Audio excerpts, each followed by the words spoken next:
Morning students, today we will start lesson 9 exploring India. Explore का मतलब क्या होता है? जैसे हम किसी चीज़ की खोज करते हैं, ढूंढते हैं, सर्च करते हैं, उसे एक्सप्लोर कहते हैं। एक्सप्लोरिंग इंडिया मतलब हमें भी पता है कि इंडिया में बहुत सारे ट्रेडिशंस हैं, कस्टम्स हैं, बहुत सारे पहनावे हैं, भाषाएं हैं, ठीक है, धर्म भी बहुत सारे हैं। तो उन सब के क्या क्या फैक्ट्स हैं, ठीक है, वो हम सब कुछ यहाँ पर पढ़ेंगे। वैसे तो देखो, इंडिया इतना बड़ा है कि हम सारी चीज़ों के बारे में तो एक लेसन में नहीं पढ़ सकते, लेकिन फिर भी यहाँ पर हम कुछ खास चीज़ों के बारे में पढ़ेंगे। तो आइए स्टार्ट करते हैं। India has a unique blend of tradition, customs, religions and languages. India के अंदर एक ब्लेंड है, यूनिक ब्लेंड है। यूनिक का मतलब अनोखा मिश्रण, ट्रेडिशंस, परंपराओं का, कस्टम्स, रिवाजों का, रिलीजियंस, धर्मों का, लैंग्वेजेस, भाषाओं का। Hinduism, Buddhism, Jainism, Sikhism, Judaism, Zoroastrianism, Christianity and Islam coexist here in harmony. ये जितने भी धर्म बताए हैं, हिंदू धर्म है, बौद्ध धर्म है, जैन धर्म है, सिख धर्म है, जुडाइज़्म है, जोरोएस्ट्रियनिज़्म है, क्रिश्चियनिटी है, ये सारे के सारे, और इस्लाम, ये को एग्जिस्ट का मतलब एक साथ रहते हैं। हारमनी का मतलब मिलजुल कर, संतुलन के साथ सभी रहते हैं। This wonderful blend makes India a favourite destination for tourist from all over the world. और यही एक चीज़ है, वंडरफुल ब्लेंड जो है, ये वंडरफुल जो ब्लेंड है, मतलब इतने सारे लोग यहाँ रहते हैं मिलजुल कर, जबकि उनकी भाषाएं अलग हैं, उनके रीति रिवाज अलग हैं, उनके बाकी ट्रेडिशंस अलग हैं, ठीक है, धर्म अलग हैं, फिर भी वो सारे मिलकर इस तरीके से इकट्ठा रहते हैं। तो इससे क्या है कि इंडिया जो है एक फेवरेट डेस्टिनेशन बन जाता है टूरिस्ट के लिए। डेस्टिनेशन क्या होता है? वैसे तो देखो मंजिल होती है, लेकिन यहाँ पर क्या है कि जो दूसरे देश के लोग आते हैं उनको इंडिया आना इसीलिए पसंद है क्योंकि वो यहाँ की जो हमारी कल्चरल जो हेरिटेज है उसे देखना चाहते हैं। वो बड़ा ही मतलब फील करते हैं कि ऐसा, मतलब कैसे हो सकता है कि इतने सारे लोग जो हैं जिनकी कोई चीज़ नहीं मिलती है, तो ये सारे इतने मिलजुल कर कैसे रह सकते हैं। तो यही जो है वो इंडिया को एक फेवरेट डेस्टिनेशन बनाता है। They came here to see the historical monuments. वो यहाँ पर देखने आते हैं जो हमारे ऐतिहासिक जो स्मारक हैं, जैसे लाल किला है, ताजमहल वगैरह, natural beauty and participate in adventure activities. और यहाँ की जो नेचुरल ब्यूटी है और एडवेंचर एक्टिविटीज़ में भी पार्टिसिपेट करने आते हैं वो, जैसे राफ्टिंग है, स्कीइंग है, पैराग्लाइडिंग है, ट्रैकिंग, बोटिंग, सेलिंग, इन सारी चीज़ों के लिए वो यहाँ आते हैं। Tourist also enjoy the colourful festival, music and dances of India. और वो जो टूरिस्ट यहाँ आते हैं वो ये नहीं है कि सिर्फ देखते ही हैं भाई क्या क्या बना हुआ है, बल्कि वो इंजॉय करते हैं यहाँ पर पूरा। यहाँ के जो फेस्टिवल्स हैं, म्यूज़िक है, डांस है, वो सबको पूरा इंजॉय करते हैं। Let us journey to some famous places of India and discover our great heritage. तो आइए आज हम इंडिया के कुछ फेमस प्लेसेस की जर्नी करेंगे और हमारी जो महान विरासत है, ग्रेट हेरिटेज मतलब जो महान विरासत है, उसको हम डिस्कवर करेंगे, उसको एक्सप्लोर करेंगे कि वहाँ क्या है। सबसे पहले विज़िट टू आगरा। आगरा के बारे में तो आप सबने सुना ही होगा कि आगरा जो है वो फेमस किस चीज़ के लिए है? फेमस है ताजमहल के लिए, और ये उत्तर प्रदेश में है। तो अब देखते हैं इसके बारे में क्या क्या लिखा हुआ है। Agra is located in the north Indian state of Uttar Pradesh. Agra जो है वो उत्तर प्रदेश के नॉर्थ इंडियन स्टेट में लाई करता है, आपको पता ही है ये तो। It is 204 kilometres from Delhi. Delhi से ये 204 किलोमीटर दूर है and is well connected by air, train and road transport. और आप किसी भी ट्रांसपोर्ट से जा सकते हैं। वेल कनेक्टेड का मतलब सारे ही जो ट्रांसपोर्ट हैं वो आपके लिए सूटेबल हैं, चाहे एयर ट्रांसपोर्ट हो, यानी चाहे आप एयर से जाना चाहें, एरोप्लेन से, ट्रेन से, या रोड से। या रोड का मतलब आप अपने व्हीकल पे भी जा सकते हैं, कोई दिक्कत नहीं है। The Delhi Agra flight takes about 40 minutes. जो दिल्ली से आगरा जाती है फ़्लाइट, उसमें सिर्फ 40 मिनट लगते हैं। There are many trains between Delhi and Agra. और दिल्ली और आगरा के बीच में बहुत सारी ट्रेन्स भी हैं, जैसे Taj express, the palace on wheels etcetera. ये जो दो ट्रेन है ये बहुत फेमस है इस चीज़ के लिए, ताज एक्सप्रेस है और the palace on wheel. Palace का मतलब क्या होता है? जो महल होता है, और व्हील का मतलब पहिए, पहियों के ऊपर बना हुआ महल। यानी कि ये जो ट्रेन है ये बहुत ही लग्जरियस ट्रेन है जो हमें दिल्ली से आगरा लेके जाती है। Agra station is known as Agra cantonment station. अब जो आगरा का स्टेशन है वो आगरा कंटेनमेंट स्टेशन के नाम से जाना जाता है। Agra is also connected to Delhi by an excellent national highway. जो आगरा है वो दिल्ली से कनेक्टेड है, बहुत ही अच्छा नेशनल हाईवे। अब देखो तीनों के बारे में आपको यहाँ बता दिया कि जो एयर से जाते हैं उनको सिर्फ 40 मिनट लगती हैं, बाकी ट्रेन भी है ताज एक्सप्रेस और पैलेस ऑन व्हील्स, और फिर जो हाईवे है वो भी बहुत अच्छा है। अगर आप अपनी गाड़ी लेके जाना चाहते हैं, अपना कोई भी व्हीकल लेके जाना चाहते हैं, तो उसका हाईवे है बिल्कुल, आपको कोई प्रॉब्लम नहीं होगी। लग्जरी टैक्सीज, बसेज और cars take you to Agra in about 3 hours. जो लग्जरी क्या होता है, मतलब जिसमें सारी सुविधाएं मौजूद होती हैं, अच्छी जो महंगी वाली गाड़ियाँ होती हैं, वो टैक्सीज़ आपको मिल जाएंगी। बसेस, कार्स जो आपको आगरा लेके जाएंगी 3 घंटे में। Agra's main bus terminals are Idgah bus stand and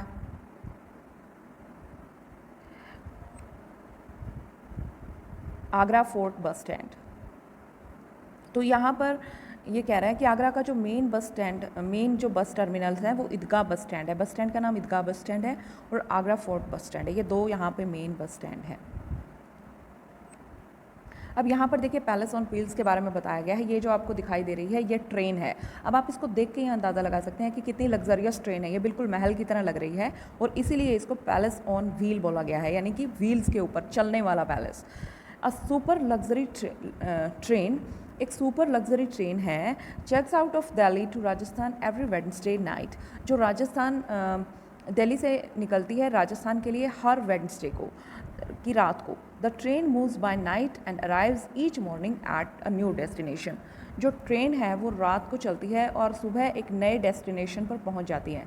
the journey of 8 days and 7 nights, इसके अंदर 8 दिन और 7 रातों की जो जर्नी होगी, takes you to the pink city. वो आपको पहले तो जयपुर लेके जाएगी, पिंक सिटी बोलते हैं उसको, चित्तौड़गढ़ लेके जाएगी, उदयपुर, ये सारे के सारे राजस्थान में हैं। The city of lakes, Udaipur को सिटी ऑफ लेक्स भी बोला गया है। Ranthambore national park, Jaisalmer, Jodhpur, Bharatpur, Fatehpur Sikri and of course the Taj Mahal. यानी कि वो आपको राजस्थान, दिल्ली और उत्तर प्रदेश में, मतलब आगरा तक, ये आपको सारी की सारी सैर करवाएगी। रात को चलेगी, रात को आप आराम से सो सकते हैं और सुबह पहुंच जाएगी, सुबह आप आराम से देख सकते हैं। अब जब बात आई है आगरा की तो ताजमहल की बात ना हो ऐसा तो हो नहीं सकता। तो अब हम सबसे पहले ताजमहल के बारे में, वैसे तो आपको बहुत कुछ पता है। Agra has become world famous as a home to the enchanting Taj Mahal. जो ये ताजमहल है, एन्चेंटिंग का मतलब क्या होता है? मनोरम, मोहक। इस ताजमहल की वजह से ये पूरे वर्ल्ड में प्रसिद्ध है। It is one of the most beautiful pieces of architecture. Architecture मतलब जो बिल्डिंग को बनाने का तरीका होता है, कि मतलब जो ये कला है इसमें बहुत ही ब्यूटीफुल है ये। It was built on the banks of river Yamuna. Yamuna नदी के किनारे पर बनाया गया था बाय मुगल एम्परर शाहजहां ने, in the memory of his wife Mumtaz महल। और इसीलिए मुमताज़ का ताज ले लिया और पीछे महल, ताजमहल, यानी मुमताज़ की याद में ताजमहल बनाया था उसके पति शाहजहां ने। Taj Mahal is made of white marble with beautiful inlay work. It has beautiful gardens in the forefront. बहुत ही अच्छे मार्बल से ये बनाया गया है। इसका अंदर का काम बहुत खूबसूरत है और इसमें बहुत सारे गार्डन्स भी हैं। फोरफ्रंट का मतलब सामने की साइड बहुत सारे गार्डन हैं। Do you know the work on Taj Mahal started in 1631 AD। ये 1631 AD में स्टार्ट हुआ था बनना, and it took 22 years for 20,000 people to complete it. और 20,000 पीपल यानी कि 20,000 लोग इसे बनाने में लगे थे, तब भी इसको बनने में 22 साल लग गए थे। अब आप ये सोचिए कि कितना टाइम लगा था। The construction material was broad from different parts of India, China, Tibet, Sri Lanka and Arabia. तो ना सिर्फ इंडिया के अलग अलग पार्ट से मंगवाया गया था सामान इसमें लगने वाला, बल्कि जो दूसरे देश हैं वहाँ से भी, जैसे चाइना से, तिब्बत से, श्रीलंका से, अरब से, यहाँ से भी मंगवाया गया था। अब आगरा फोर्ट, ये आगरा का किला है। The famous Agra fort lies 2 kilometers away from the Taj Mahal. जो फेमस आगरा फोर्ट है वो ताजमहल से 2 किलोमीटर दूर पड़ता है। The construction of the fort was started by Akbar. इस जो ये फोर्ट है इसको बनाने का काम तो अकबर ने शुरू किया था, and was completed during Shahjahan period. लेकिन ये पूरा हुआ शाहजहां के पीरियड में। The 2 main entrances to the fort are called the Delhi Gate and the Amar Singh Gate। इसमें जो ये फोर्ट है इसमें अंदर एंट्री के 2 एंट्रेंस हैं, यानी कि 2 रास्ते हैं। एक का नाम दिल्ली गेट है और दूसरे का नाम है Amar Singh gate. Agra fort consist of many buildings like Jahangiri Mahal, Khas महल, मुसम्मान बुर्ज, दीवान खास, शीश महल, ये सारी चीज़ें मतलब जो आगरा फोर्ट है ये इसमें बहुत सारी अलग अलग बिल्डिंग्स हैं, जहांगीरी महल वगैरह, खास महल, ये जितने भी आपने पढ़े हैं ये सभी इसके अंदर हैं। अब फतेहपुर सिकरी, ये आगरा से थोड़ा सा दूर पड़ता है और जो आगरा घूमने जाता है वो फतेहपुर सिकरी ज़रूर जाता है घूमने। Fatehpur Sikri is 37 kilometre away from Agra, 37 kilometre दूर है आगरा से। The town was build completely in red sandstone, जो टाउन है वो पूरी तरीके से रेड सैंडस्टोन में बना हुआ है। जो रेड कलर के पत्थर होते हैं ना मिट्टी वाले, उनसे बना हुआ है। The sloping levels of Fatehpur, sloping का मतलब क्या होता है, जैसे ये इस तरीके की ढलान जो होती है ऊपर से लेके नीचे तक, ये स्लोपिंग होती है। जो स्लोपिंग लेवल्स हैं फतेहपुर के were connected with terraces where different buildings were build like Jama Masjid, Buland Darwaza, tomb of Sheikh Salim Chishti, Panch Mahal, Anoop तालाब, इन सारी चीज़ों से मतलब जैसे फतेहपुर सिकरी है, अगर यहाँ पे फतेहपुर सिकरी है तो ये इस तरीके से स्लोपिंग है, मतलब ऊपर चढ़ना पड़ता है आपको। चढ़ाई पे जाके ऊपर, टेरेस क्या होता है जो ऊपर वाली जगह होती है, वहाँ पर अलग अलग बिल्डिंग्स बनी हुई हैं। और वो बिल्डिंग्स कौन कौन सी हैं, जामा मस्जिद है, बुलंद दरवाज़ा है, ये शेख सलीम चिश्ती की दरगाह है, यहाँ पर पंचमहल है, अनूप तालाब है, ये सारी की सारी चीज़ें ऊपर टेरेस यानी चढ़ाई पे बनी हुई हैं। The town had a most well planned drainage and water supply system, जो टाउन है उसमें ड्रेनेज सिस्टम क्या होता है, जो नालियों का सिस्टम होता है, और वाटर सप्लाई सिस्टम बहुत ही बढ़िया है यहाँ पर। ऐसी कोई दिक्कत नहीं है कि वो चढ़ाई पे है तो नालियों कैसे, मतलब कुछ नहीं, बहुत ही अच्छा सफाई वाली जगह है। It is very convenient to move around Agra as taxi, auto rickshaw, cycle rickshaw, tongas are easily available. अगर आपको आगरा से जाना है फतेहपुर सिकरी तो आप इजीली जा सकते हैं, चाहे आप टैक्सी लें, ऑटो रिक्शा लें, साइकिल रिक्शा लें, टोंगा लें, कुछ भी लें, ठीक है। उसके बाद है डीजल और petrol vehicles are not allowed to ply in the Taj Mahal area to preserve the beauty of the great monument.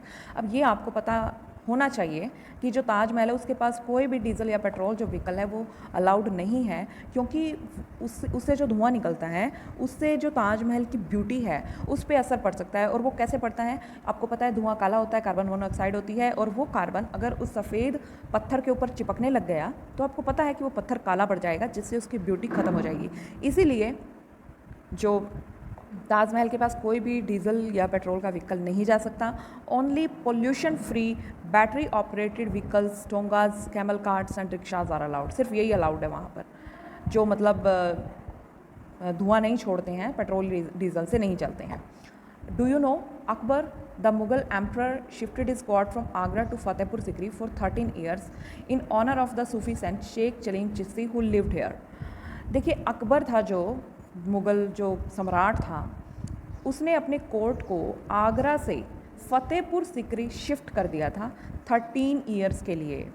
किस लिए? इन ऑनर ऑफ द सूफ़ी संत, जो सूफ़ी संत है शेख सलीम चिश्ती, उसके सम्मान में, जो कि फतेहपुर सिकरी में रहता था, उसके सम्मान में अकबर ने अपने कोर्ट को कहाँ शिफ्ट कर दिया था? आगरा से फतेहपुर सिकरी। तो आज हमने यहाँ आगरा के बारे में पढ़ा है।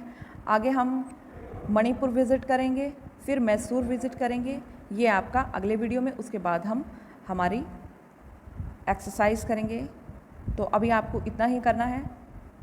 Till then bye bye.